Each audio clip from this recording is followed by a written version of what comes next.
સુરતમાં ડ્રગ્સની હેરાફેરી કરતા શખ્સે ક્રાઇમ બ્રાન્ચને પણ ચકરાવી ચડાવી. સુરત એરપોર્ટથી હાઇબ્રિડ ગાંજો મળવા અંગે તપાસનો ધમધમાટ ચાલુ છે.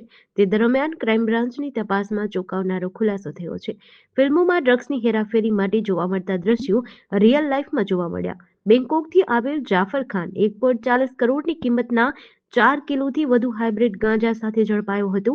આરોપીના રિમાન્ડ દરમિયાન પોલીસ તપાસમાં આરોપી પાસેથી વધુ 1.70 કરોડનું 4.800 ગ્રામ રિપીટ 4.800 કિલોગ્રામ હાઇડ્રોપોનિક કેનાબિસ ડ્રગ્સ મળી આવ્યું હતું. આરોપી પાસેથી મળેલી ટ્રોલી બેગ પર એક અલગથી કવર બનાવ્યું હતું. એરપોર્ટ પર સ્કેનિંગ ન થાય તે માટે કાર્બન પેપરથી કન્સીલ કરવામાં આવ્યું હતું.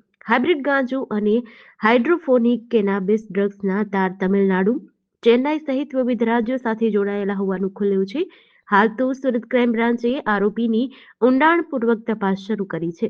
જે વાતની આધારે ફર્ધર એના રિમાન્ડ લેવામાં આવ્યા હતા અને એની પાસેનું જે લગેજ હતું બેગ, જેમાં ઉપર 8 પેકેટ જે 4 કેજી મળ્યા હતા, એ બેગ જ એને કન્ફેસ કર્યું કે બેગની અંદર કન્સીલ કરીને છુપાવીને વધુ હજી મુદ્દામાલ બીજો છે. જેથી પંચો અને સરકારી પંચો વિડીયોગ્રાફી અને બધાની સાથે રાખી અને ફરીથી એકવાર બેગની સર્ચ કરવામાં આવી હતી. બેગની ઉપર એક ફરીથી બીજું બેગનું કવર લગાડી દેવામાં આવ્યું હતું. બેગની ઉપર તેમાં ટાયર ને ઉપર આખી બેગ કેવિટી બનાવી અને છુપાવવામાં આવ્યું હતું.